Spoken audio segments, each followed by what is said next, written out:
빌립보서 4장 4절에서 7절까지의 말씀이 되겠습니다. 신약성경 빌립보서 4장 4절에서 7절, 우리 다 아시는 말씀이에요. 우리 같이 함께 말씀 연을 나누도록 하겠습니다.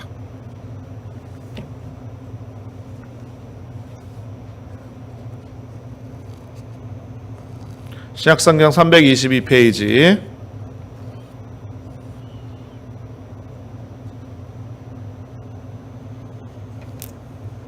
자, 다 찾으신 줄로 믿고요. 우리 같이 한 목소리로 합독하십니다. 시작.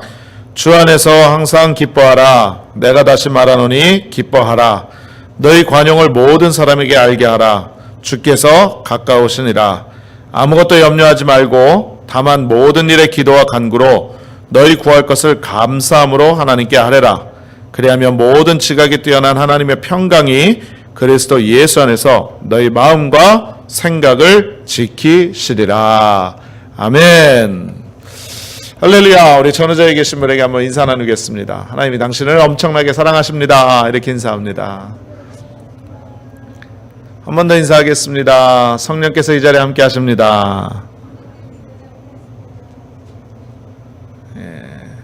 한 번 더 인사하겠습니다. 오시느라고 고생하셨습니다.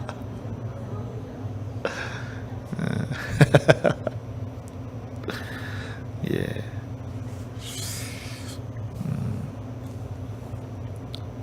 잘 오셨습니다.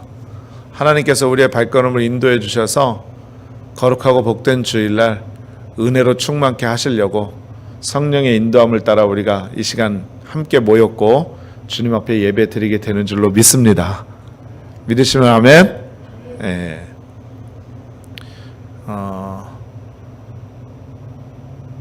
오늘 제가 이렇게 우리 권사님 라이드를 하는데 교회 이렇게 주변을 돌아보니까 그 예배를 캔슬한 교회들도 많이 있더라고요. 예. 길이 많이 미끄럽고 또 교회에 이렇게 나오시는 것이 쉽지 않은 모습이었는데 운전을 하면서 좀 그런 생각을 했어요. 난 그래도 행복한 목사다. 우리 성도님들이 함께 예배드리는 것을 마음 가운데 가장 우선으로 생각하고 이렇게 같이 모여서 비록 못 나오신 분들도 계시지만 함께 예배할 수 있음이 얼마나 감사하고 기쁜 일인가 생각해 볼 때에 참 마음 가운데 기쁨이 넘쳐나는 것을 느낄 수가 있었습니다. 사랑하는 우리 성도님들이 항상 주님 앞에 감사하고 우리의 삶을 주님 앞에 맡겨드리면 또 모든 것이 주의 은혜라고 생각을 하면 우리는 오직 감사로 주님께 영광 돌릴 수밖에 없게 되는 줄로 믿습니다. 아멘. 지난 주간에 잘 지내셨나요? 굉장히 큰 일들이 좀 있었지요, 그죠? 예. 뭐 그렇게 생활 속에서는 크게 느끼지 못하실 만한 일이라고 생각하실 수도 있겠지만 지난 한 주간 동안 큰 일 두 가지가 있었어요. 하나는 북미 정상회담이 있었는데 안타깝게 결렬이 됐습니다. 거기에도 분명히 하나님 뜻이 있으리라고 생각을 합니다. 또 하나는 3.1절이 있었습니다. 3.1절. 특별히 이번에는 3.1절이 100주년이었었습니다. 100주년 기념 3.1절이었는데 여러분 3.1운동이 우리 대한민국 광복을 맞이하게 했던 가장 밑거름이 됐던 그런 말하자면 이제 그 정신운동이라고 할 수 있을까요? 그런 모습입니다. 그런데 3.1운동의 역사를 잘 생각을 해보면 기독교 정신에서 시작이 되어진 거죠. 가만히 생각을 해보니까 하나님께서 우리 조국 대한민국을 복 주시려고 또 한국 사람들을 잘 살게 해주시려고 큰 복과 은혜로 인도해 주셨구나라는 것을 깨달아 볼 수가 있었습니다. 그러니까 하나도 하나님의 은혜가 없이 된 것은 없다.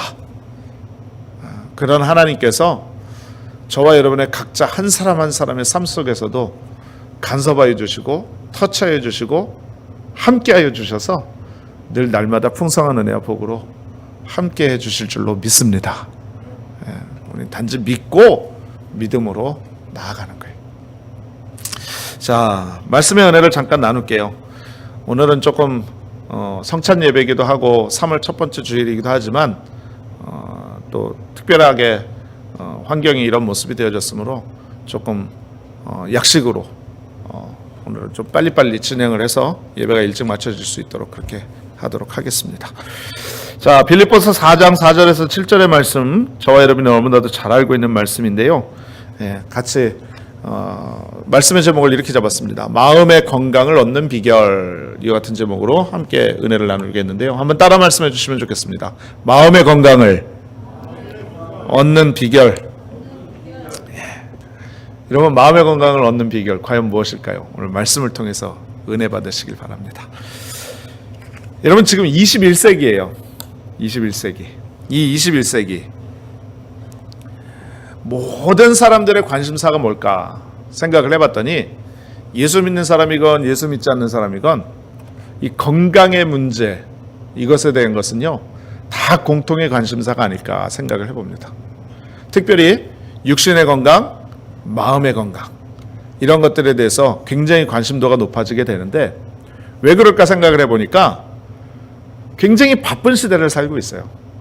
또 최첨단의 시대를 살고 있지 않습니까? 편리한 시대를 살고 있어요. 그러니까 옛날보다 먹고 사는 데에 큰 문제가 없다 보니까 이제는 자신을 돌아보게 되고, 자신을 돌아보다 보니까 몸 관리나 생각의 관리들에 대해서 관심이 높아졌다는 것입니다. 그러니까 의술이 발달을 하고, 또 그러다 보니 옛날에는 장수하는 것이 굉장히 큰 복이라고 생각을 했는데 지금은 100세 시대라는 말까지 생겨날 정도로 그렇게 인간의 수명이 이렇게 길어지는 그런 모습이 되어지게 된 것입니다. 그런데 문제는 뭐냐면 우리의 육신의 질병이나 그런 어떤 것들은 점점점 정복해가고, 또 과학의 기술이, 의학의 기술이 발달을 해가지고 모든 것이 더 나아지는 모습이 되는지는 모르겠습니다만은 오히려 이 마음의 상태는요 점점 힘들어지고 각박해지고 또 우울해지고 좋아지는 것이 아니라 나빠지더라는 것입니다. 삶이 복잡해지고 템포가 빨라지니까 사생활이 침해를 받고 조종을 당해. 그러니까 마음이 억압되고 긴장 속에서 살게 되고 불안과 공포, 두려움, 실패, 그러다 보니까 이 모든 걸 다 뭐라고 얘기를 하냐면 스트레스 받아서 아이고 뒷목이야 하고 뒷목을 잡을 때가 많이 있다라는 거죠. 여러분, 요즘 의사 선생님들이 그렇게 말을 합니다. 모든 질병의 근원 70% 이상이요, 모든 질병 근원의 70% 이상이 스트레스에서 오는 거래요. 스트레스라는 게 뭡니까? 이 마음의 상태가 불안정한 상태를 말하는 거거든요. 근데 이 심한 스트레스로 인하여서 정신적인 건강도 해치게 된다라는 거죠. 자, 그렇다면 여러분, 무엇으로 우리가 마음의 건강을 얻을 수가 있을까요? 과연 그 길이 있을까요? 기도하던 중에 오늘 말씀이 생각이 났어요. 오늘 말씀을 보니까 야, 그래 이거구나. 우리의 마음을 지키면 우리의 마음을 건강하게 만드는 비결이 바로 여기에 있구나.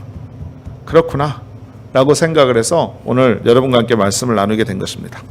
자, 무엇보다 성경이 말씀합니다. 무릇 지킬 만한 것보다 더욱 내 마음을 지키라. 생명의 근원이 이에서 남이니라. 이렇게 말씀하고 있거든요. 잠언서 4장 23절에 이렇게 말씀하는데 여러분, 우리는 항상 마음을 지키는 귀한 역사가 있어야만 될 줄로 믿습니다. 아멘. 결론적으로 좀 먼저 말씀을 좀 드리면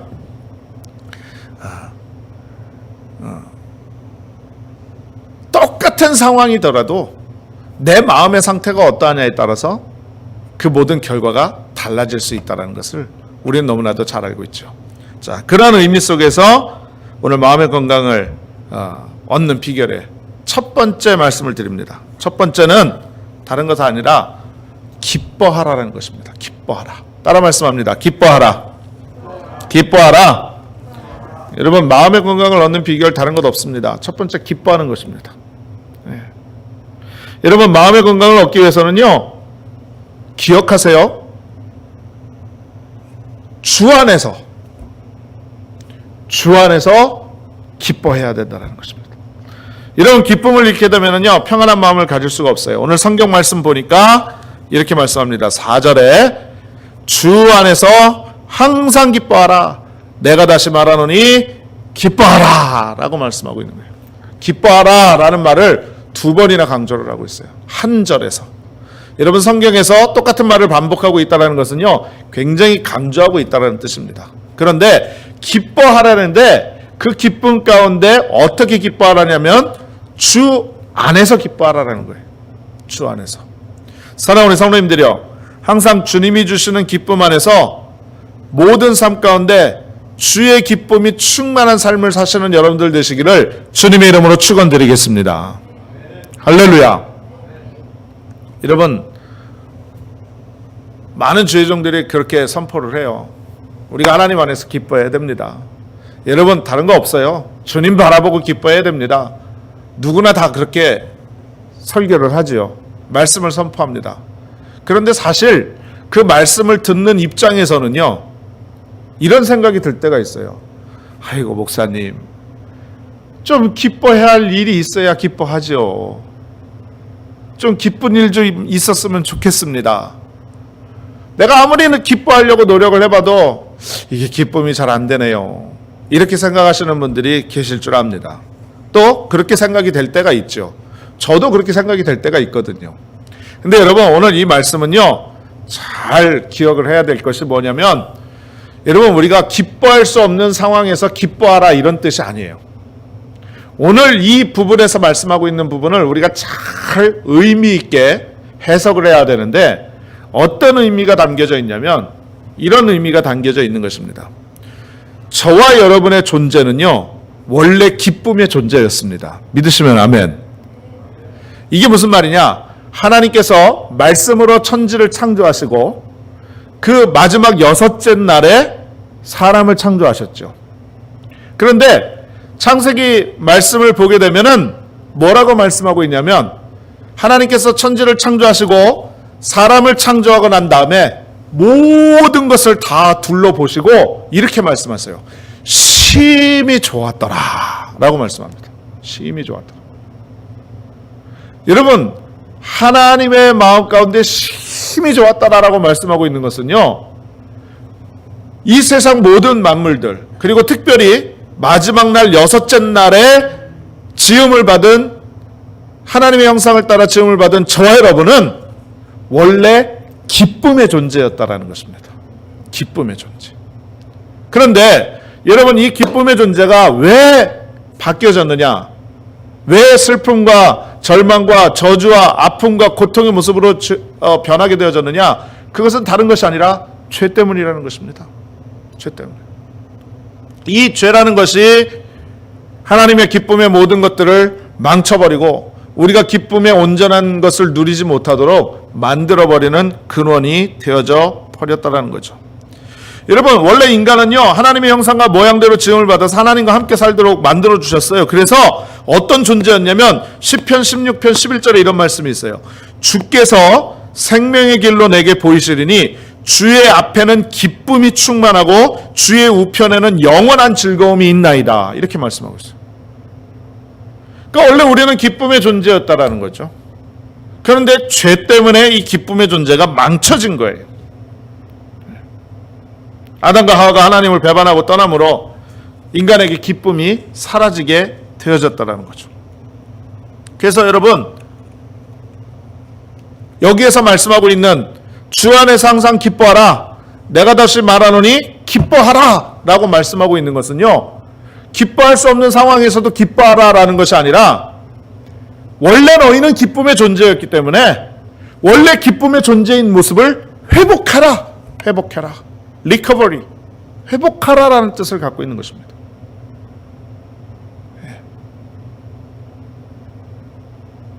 그런데 여러분, 왜 회복이 안 되는 줄 아세요? 성경 말씀을 보니까 이런 말씀이 있어요. 예레미야 2장 13절입니다. 예레미야 2장 13절에 이런 말씀이 있어요.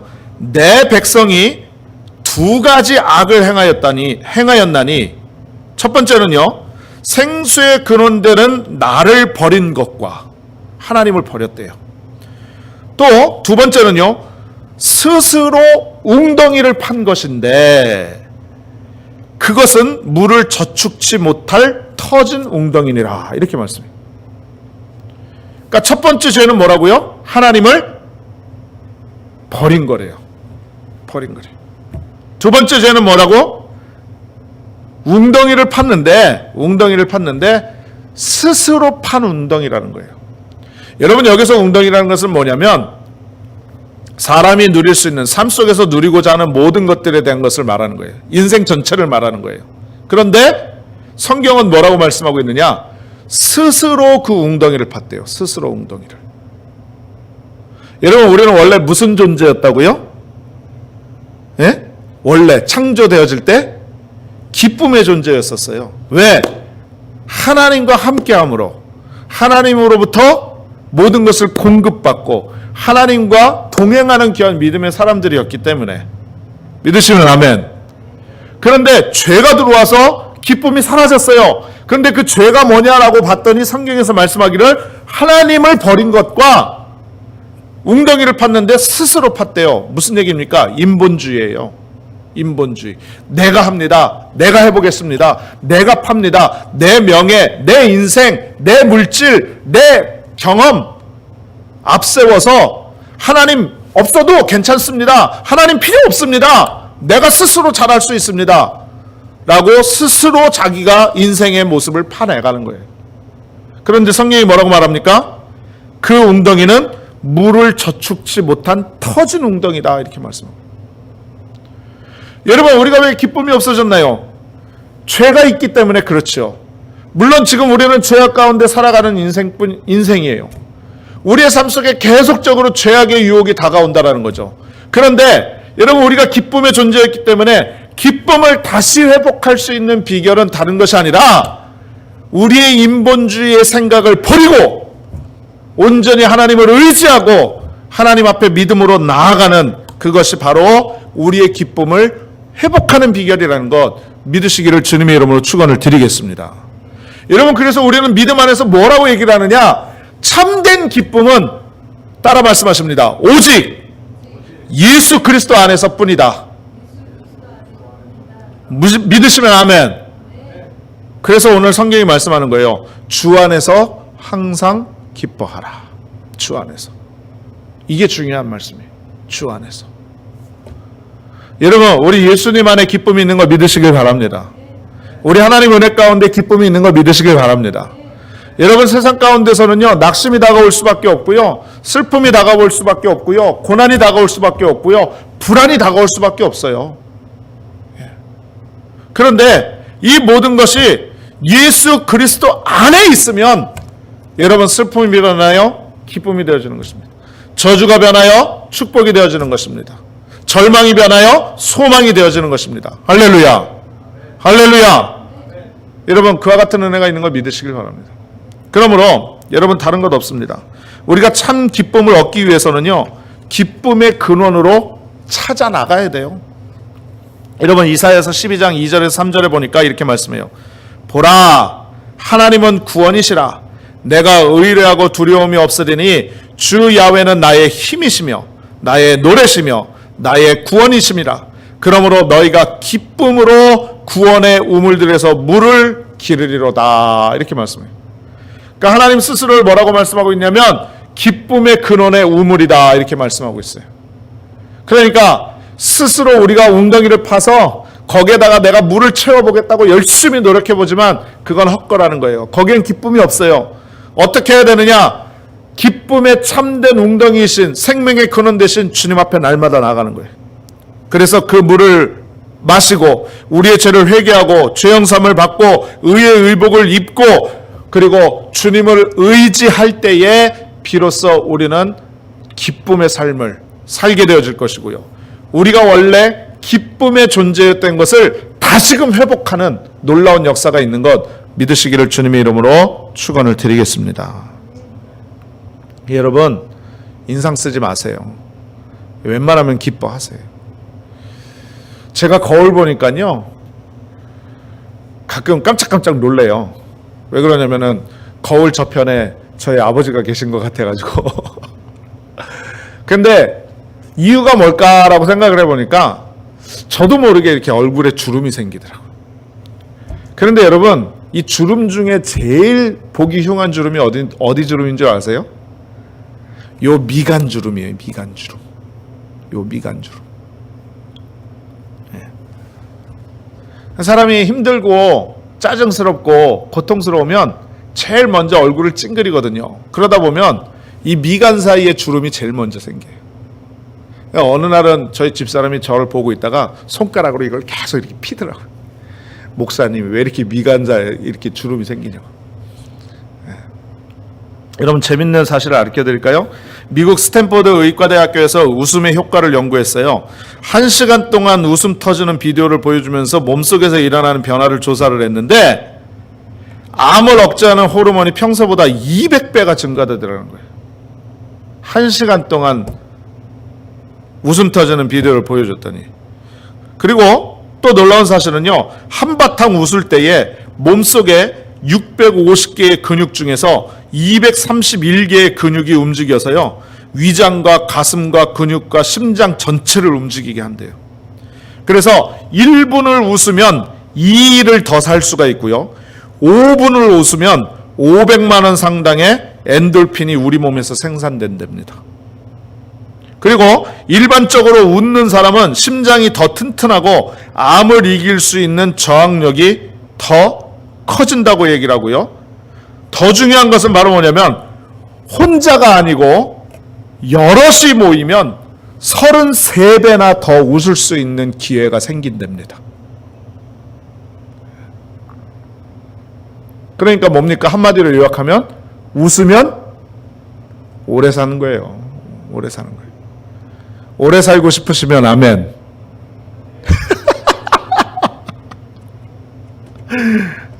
10초 웃었어요. 10초. 10초도 못 웃었어요. 지금 한 2, 3초 웃었네요. 사랑하는 우리 성도님들이요, 주 안에서 기쁨을 회복하는 은혜가 있으시기를 주님의 이름으로 축원드립니다. 아멘. 기뻐해야 돼요. 주 안에서 기뻐해야 돼요. 여러분, 교회 나와서 예배드리고 함께 모여서 함께 은혜 받고 같이 어려움도 나누고 기쁨도 나누고 슬픔도 나누고 행복도 나누면 여러분, 우리 안에서 성령께서 역사하시고 은혜가여 주셔서 우리의 마음 가운데 잃어버렸던 기쁨을 다시금 회복하게 하고 그 놀라운 은혜가 충만케 되는 것 믿으시길 주님의 이름으로 축원을 드리겠습니다. 두 번째로요, 마음의 건강을 얻는 비결은 바로 뭐냐면 따라 말씀합니다. 관용하라. 관용하라. 예. 5절에 말씀합니다. 너희 관용을 모든 사람에게 알게 하라. 주께서 가까우시니라. 여러분, 관용이 뭐예요? 관용이. 관용. 영어 성경에서는 gentleness라고 얘기를 하고 있는데 여러분, 관용이라는 것은요, 너그럽게 이해하는 마음이에요.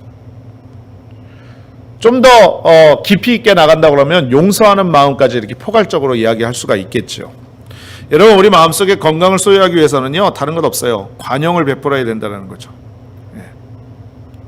그래서 이 관용의 마음, 용서의 마음, 너그럽게 이해하는 마음을 가지면은요, 우리가 마음의 건강을 얻고 하나님의 은혜 가운데 살아갈 수 있다는 거죠. 여러분, 고혈압 환자들의 특성 중에 하나가 바로 뭐냐면 마음에 원한을 품고 산다라는 거예요. 마음의 미움이 가득하다라는 거죠. 그래서 타인에 대해서 용서하지 못하고 관용하지 못한 마음이 있을 때 그게 고혈압으로 변화되고요, 결국에는 심장병으로 발전하게 돼가지고 건강을 해치게 된다라고 의사 선생님들이 그렇게 이야기를 했다고 합니다. 그래서 이런 마음의 응어리가 져 있을 때, 스트레스를 받게 되고요, 아까도 말씀드린 것처럼 각종 병의 70% 이상은요, 원인이 그 마음에 있다라고 이야기를 한다는 거죠. 그러니 여러분, 우리가 용서하는 삶을 살아야 돼요. 용서하는 삶. 그럼 어떻게 용서해야 될까요? 여러분, 베드로가요, 하루는 예수님 앞에 물어봤습니다. 뭐라고 물어봤냐면, 내게 잘못한 사람을 몇 번이나 용서하면 좋겠습니까, 예수님? 그러면서 자기가 제안을 해요. 뭐라고 얘기를 하냐면, 70번씩 7번 용서하면 되겠습니까? 그럼 총 몇 번이에요? 7번 용서하면 되겠습니까? 라고 이야기를 했더니 예수님께서 말씀하십니다. 70번씩 7번이라도 하라. 그렇게 말씀을 하신 거예요. 그러면 490번이라는 거예요. 여러분, 그건 숫자가 중요한 게 아니에요. 끝까지 용서하라 라고 이야기를 말씀하고 있는 것이죠. 예수님이 이 사람아, 하루에 7번만 아니라 70번씩 용서한다. 70번씩 7번이라도 용서해 주어라. 이렇게 말씀하셨다라는 거죠. 그러니까 용서한다라는 것은요, 마음의 간용을 갖는다라는 것은요, 타인뿐만이 아니라 자기 자신에게도 좋다라는 것을 말씀하고 있다는 거예요.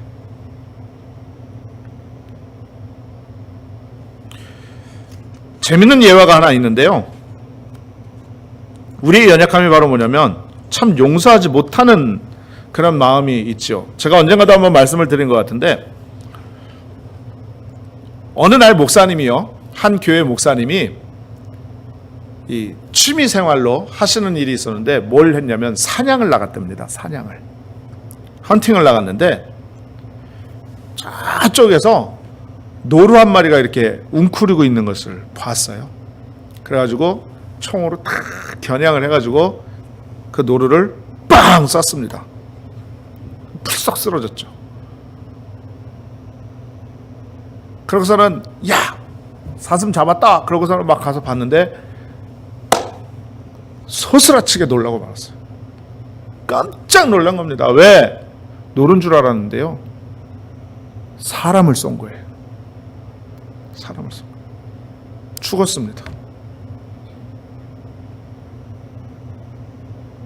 어마어마한 사건이 일어난 거죠. 결국 이 목사님은요, 이 사건을 수습하고 자기 인생 끝났다고 생각을 했습니다. 그리고 교회에 돌아와서 그 사실을 알렸어요. 온 교회와 언론이 들끓고 난리가 났습니다. 막 세상이 시끄러워요. 사람들이 얘기합니다. 목사라는 사람이 사냥이나 좋아하고, 아니 사냥을 나갔으면 짐승하고 사람을 구분을 해야지, 사람이나 짐승이나 구분도 못하고 목사가 사람을 죽였어? 세상에 어떤 이런 일이 있을 수가 있냐? 난리가 났습니다. 언론에서도 막 이야기를 하고. 결국 이 일로요, 목사님은 결국 죄책감과 좌절감에 못 이겨서 교회 앞에 진심으로 사죄를 하고 담임 목사직을 사임을 하고 말았습니다. 사임을 했어요. 더 이상 교회를 못 맡겠습니다. 제가 이 자리에서 물러나겠습니다. 라고 했는데, 그때부터 전혀 예상치 못한 일이 일어났습니다. 어떤 일이 일어났냐면, 교회에서요, 동정론이 일어난 거예요. 동정론이. 뭐라고 그러냐면, 목사님이 알고 그런 것도 아니고 실수로 그랬는데, 이 실수 한 번으로 이 젊은 목사님을 어느 교회에서 받아주겠습니까? 또 우리가 그렇게 사랑, 용서 이야기하면서 우리 교회가 스스로 용서하지 않고 목사님을 용서하지 못한다고 한다면 우리가 교회의 사명을 다할 수 있는 거겠습니까? 그러니까 우리 교회가 전무후무로 정말로 최고의 결정을 할 만한 그런 상황이 됐는데, 이 기회에 목사님을 한번 용서하십시다. 그리고 우리가 품으십시다. 그게 막 퍼져나갔습니다. 교회 안으로. 그래서 결국 어떻게 되어졌느냐? 긍정적인 여론이 형성이 되어졌고요. 온 교인들의 용서로 목사님은 다시 그 교회로 오셔서 목회를 하게 되어졌고요. 그리고 그 목사님은 그 일이 있고 난 다음에 돌아가실 때까지 목회 철학을 용서라는 목회 철학을 갖고 사명을 감당하셨다고 합니다. 여러분, 그분이 누구냐면 미국에서 가장 큰 교회 하나인 달라스 제일침례교회의 크리스웰 목사님이세요. 예. 달라스에 있는 이분이 54권의 저서를 남겼고요. 성공적인 목회자로 존경을 받는 그런 목사님이 되어졌는데 이분이 93세에 돌아가셨어요.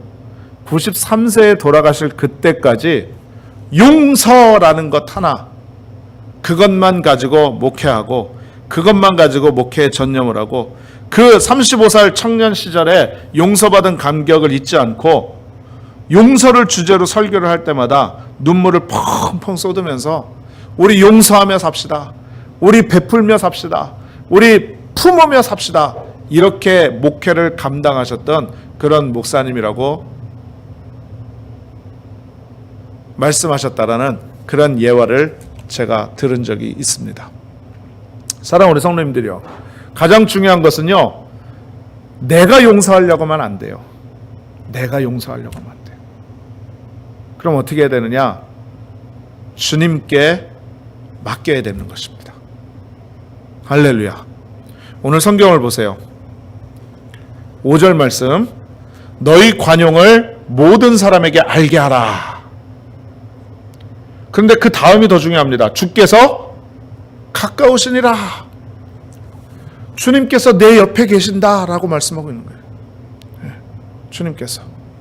영어 성경이 뭐라고 말하느냐? The Lord is near. 네 옆에 주님이 지금 계시지 않냐? 라고 말씀하고 있어요. 그러니까 나는 용서할 수 없지만 주님이 나를 용서하셨고 그 용서를 받은 은혜가 내게 있으니 나도 다른 사람을 용서하겠습니다.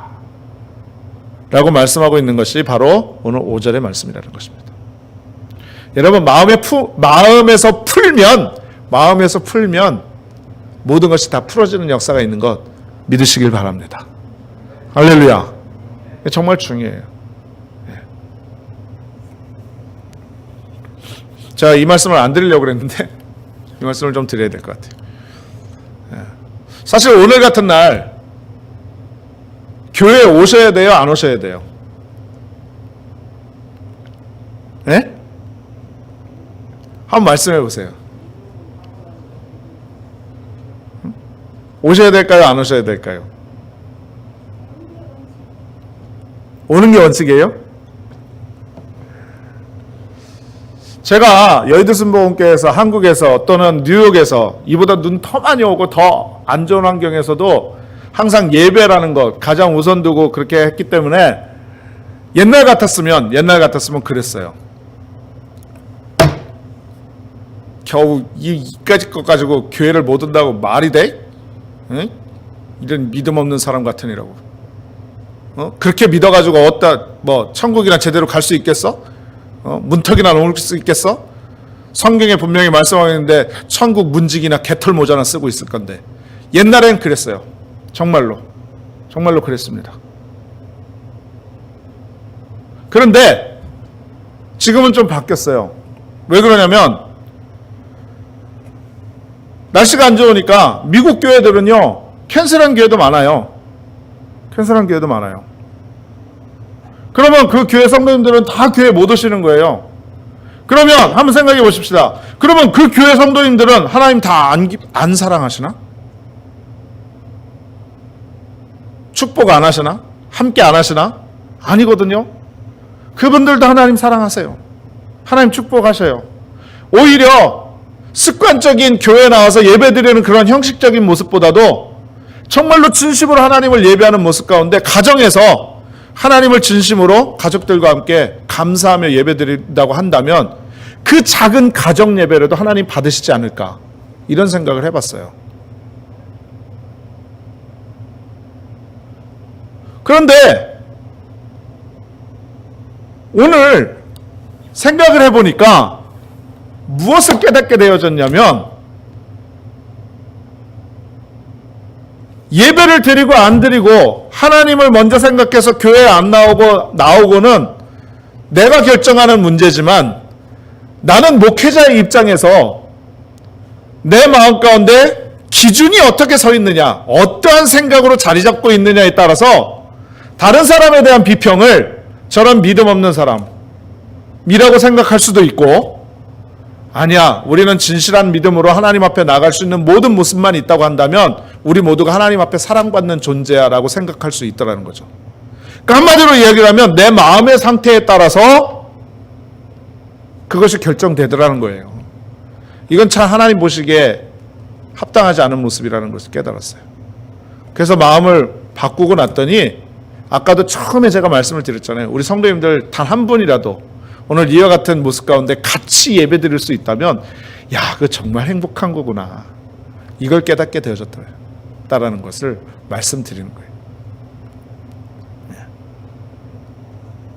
할렐루야. 할렐루야. 하나님의 은혜가 충만하시길 바랍니다. 우리 마지막으로 마음의 건강을 얻는 비결은 다른 것 아니에요. 염려하지 말라라는 거예요. 염려하지 말라. 우리 마음의 건강을 얻기 위한 비결 다른 것이 아니라 염려하지 말라라는 것입니다. 6절에 말씀합니다. 아무것도 염려하지 말고 다만 모든 일에 기도와 간구로 너희 구할 것을 감사함으로 하나님께 아뢰라. 우리 주님은 항상 염려와 수고를 맡아주시는 주님이십니다. 마태복음 11장 28절에 이렇게 말씀하죠. 수고하고 무거운 짐진 자들아 다 내게로 오라. 내가 너희를 쉬게 하리라.